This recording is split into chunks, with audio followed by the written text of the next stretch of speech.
Assalomu alaykum. Bugungi darsimizda biz idish usuli yordamida eritmalarga oid masalalarni qanday yechish mumkinligini o'rganamiz.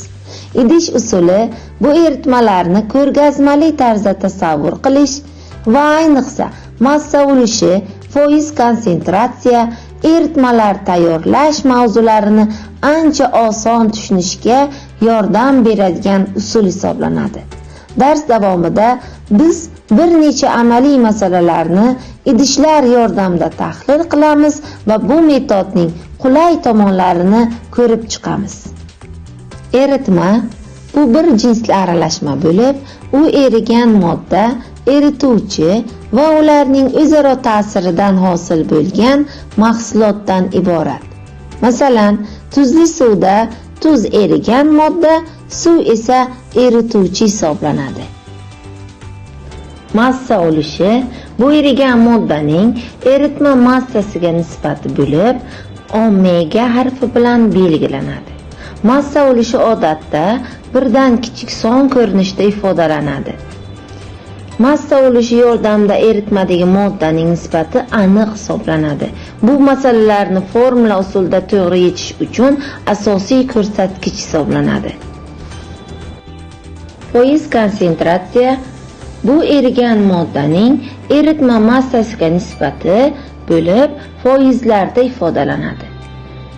Foiz konsentratsiya yordamida biz eritmani aralashtirish, suyultirish yoki bug'latishdagi o'zgarishlarni aniqlay olamiz. Amaliy kimyo darslarida eng ko'p ishlatiladigan ko'rsatkich hisoblanadi. Idish usuli bu eritmalar bilan ishlashda, ayniqsa massa ulushi va foiz konsentratsiyasi masalalarini yechishda qo'llaniladigan ko'rgazmali grafik metod. Ushbu metod orqali o'quvchi modda, erituvchi massalarini idish ichida alohida ko'rsatadi. Idishda quyidagi 3 ta asosiy qiymat bo'ladi: erigan modda massasi, eritma massasi va massa ulush. Bu usul o'quvchilarga formulalardan osonroq foydalanishga va murakkab masalalarni oddiy tarzda tushunishga yordam beradi. Quyida eritmalar mavzusiga doir bir necha masalalar berilgan.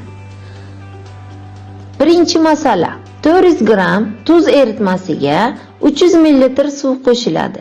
Natijada 5% lik eritma hosil bo'ladi.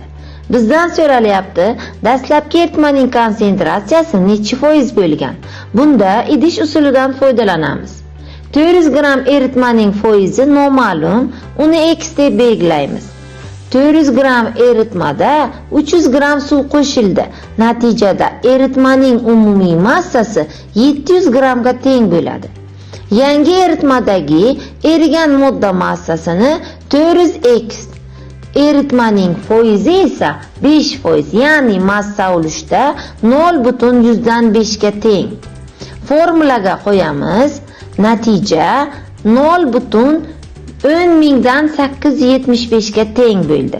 Ya'ni massa ulushda 0,10 875 foiz konsentratsiyada 8,75% ga teng deganidir. Demak, dastlabki eritma foizi 8,75% bo'lgan. Ikkinchi masala: 800 gram tuz eritmasidan 200 gram suv bug'latiladi. Natijada 80% li eritma hosil bo'ladi. Bizdan so'ralmoqda, dastlabki va keyingi eritmadagi suv massalari qanday nisbatda? Dastlabki eritmada tuz foizi noma'lum, x deb olamiz. Eritma massasi 800 gram, erigan modda massasi 800x bo'ladi. Bug'latilgandan keyin suv 200 gramga kamayadi. Yangi eritma massasi 600 gramga teng. Konsentratsiya esa 80%, massa ulushda 0,8 ga teng. Eritma massasini va massa ulushni ko'paytirganimizda 480 gram chiqadi. Bu modda o'zgarmagan, demak boshlanishda ham 480 gram edi. Hisoblaymiz. Dastlabki eritma massasi 800 gram edi. 480 gram erigan modda massasini ayirganimizda 320 gram suv kelib chiqadi.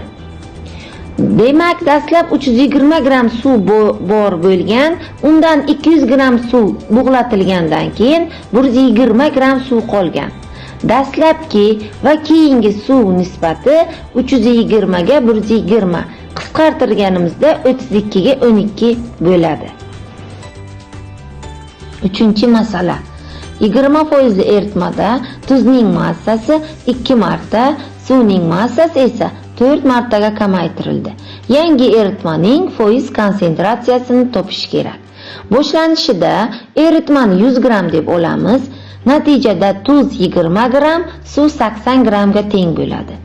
Tuzning massasi 2 martaga kamaytirilgani uchun 10 gram, suvning massasi 4 martaga kamaytirilgani uchun 20 gramga aylanadi. Yangi konsentratsiyani topish uchun eritma massasini topamiz. 30 gramga teng bo'ladi va foiz konsentratsiyasi formulasiga qo'yganimizda natija 33,3% ni tashkil etadi. 4-masala. 300 gram suvda bir noma'lum foizli 200 gram natriy gidroksid eritmasi. Ikkinchisi 200 gram 20% natriy gidroksid eritmasi qo'shiladi.